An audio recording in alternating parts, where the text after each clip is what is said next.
Նմանացնելը չի նշանակում, որ սուտ ես ասել, այսինքն քեզ ոչ մեկ չի կարող մեղադրի, որ ցուցնի քեզ փոխում։ Ձայնագրությունում լսվում է, թե ինչպես է փաստաբանը զրուցում սպանության վկայի հետ եւ ասում նրան փոխել իր նախորդ ցուցմունքը։ Դու մարդու ժիվոտ հիմա առաջին անգամ տենում ես մոտիկից,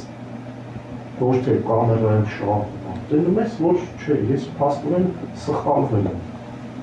ոչ թե սուտ եմ ասել կամ հիմա փոխում եմ, հիմա եկել նայում եմ, տենում եմ ինքը չի։ Դեռ ամիսներ առաջ հակակոռուպցիոն կոմիտեն հանրային քրեական հետապնդում էր հարուցել 3 անձի, այդ թվում փաստաբան Ռուբեն Հակոբյանի նկատմամբ։ Քննիչ Հարություն Մկրտչյանի խոսքով դեպքերի նախապատմությունը սկսվում է 2021 թվականի մարտին։ Վանաձոր Դիլիջան ավտոճանապարհի 15-րդ կիլոմետրում Սամվել Մաթևոսյանը իր վարած մեքենայով վթարի է ենթարկվում, որի հետևանքով մահանում է նույն մեքենայի ուղևոր Արտյոմ Մադոյանը։ Ըստ քննության Արտյոմ Մադոյանի քեռին Համազազբ Ղազախեցյանը դեպքից հետո որոշում է վրեժ խնդիր լինել։ 2021 թվականի մարտի 23-ին ժամը 10:40-ի սահմաններում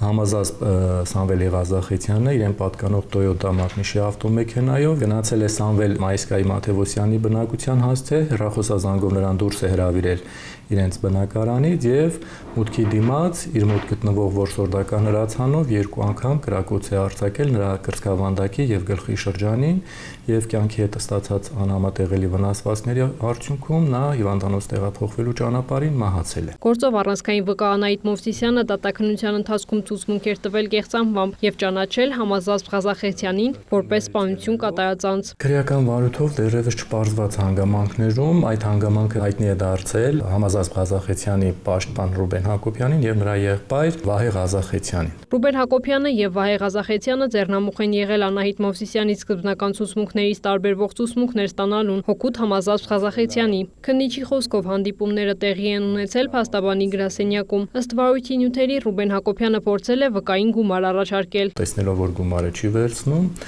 Ռուբեն Հակոբյանը այլ քայլի է դիմել, նրա ցույց է տվել իր աշխատասենյակում գտնվող համակարգչի էկրանը, որտեղ որ երևացել է, ցուցադրել է Անահիտ Մովսիսյանի որդու դպրոցից տուն գնալու նկարները, տեսաձայնագրությունը եւ այդ կերպ փորձել նրա վրա հոգեբանական ճնշում գործադրել, որպեսզի ի օգուտ Սամվել Ղազախեցյանի ցուցմունք տա։ Քննության տվյալներով Անահիտ Մովսիսյանը հանդիպումներից մեկին փաստաբանի գրասենյակ է այցելել քրոջ Արփինեի հետ։ Այդ հանդիպման ընթացքում կատարվել է ձայնագրություն, որը հետագայում փոխանցվել է վարույթն իրականացնող մարմնին։ Ըստ քննության Ռուբեն Հակոբյանը ցույց է տվել իր բջջային հեռախոսում առկա Անահիտ Մովսիսյանի սոցիալական որևէ հարթակում չհրապարակված անձնական լուսանկարներ։ Դրանից հետո արդեն փող լրացնելով մեկը մյուսի գործողությունները Վահե Ղազախեցյանը իր հերթին փորձել է սպառնալիքների լեզվով, սպանության սպառնալիքի լեզվով խոսել Անահիտ Մովսիսյանի հետ եւ նրան սպառնացել, որ կվնասեն, կզրկեն կյանքից եւ այսպես նա իր հերթին փորձել է այդ կերպ հոգեբանական ճնշման ենթարկել Անահիտ Մովսիսյանին։ Ես էլ իրան կործան, ինչպես ամտացը։ Որ քեզ պետք է տամ կանապ տամ մեկի դրսից գա քեզ ճպտի գնասիրում ոչ մեկն չի իմանալ։ Խփի։ Դու կախփի։ Ես էլ սաղ տեղ ասել եմ, Այնուհետև Ռուբեն Հակոբյանը եւ Վահե Ղազախեցյանը, երբ հասկացել են, որ իրենց արկադրանքների արդյունքում Անահիտ Մովսիսյանի մոտ առաջացել է պատրաստակամություն սուտ ցուցմունք տալու հարցում, նաեւ տեղյակ լինելով սուտ ցուցմունք տալուց հետո Մովսիսյանի արտերկիր մեկնելու մտադրության մասին, նրան տվել են չպարզված չափի կաշառք։ Այդ կերպ ամբողջի ընթացքում 2023 թվականի հունիսի 21-ին Անահիտ Մովսիսյանը դատաքննության ընթացքում տվել է ցուցմունք իր նախորդ ցուցմունքներից էապես տարբերվող,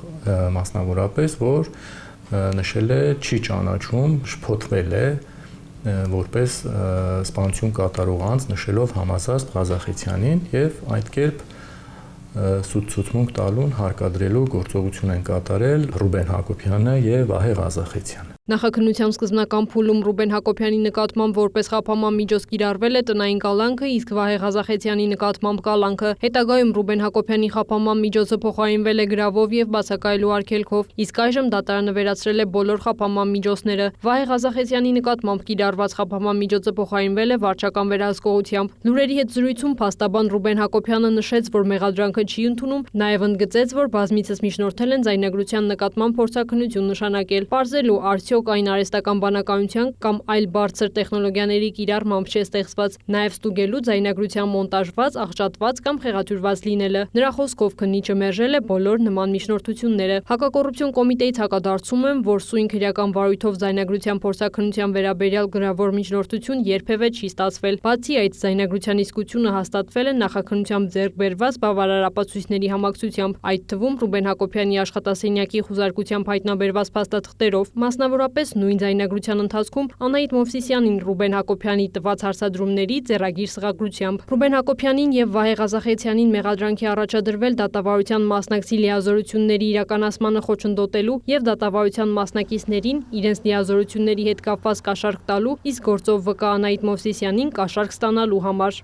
Քրիստինե Թորոսյան, Ժիրայր Հաբետյան, լուրեր։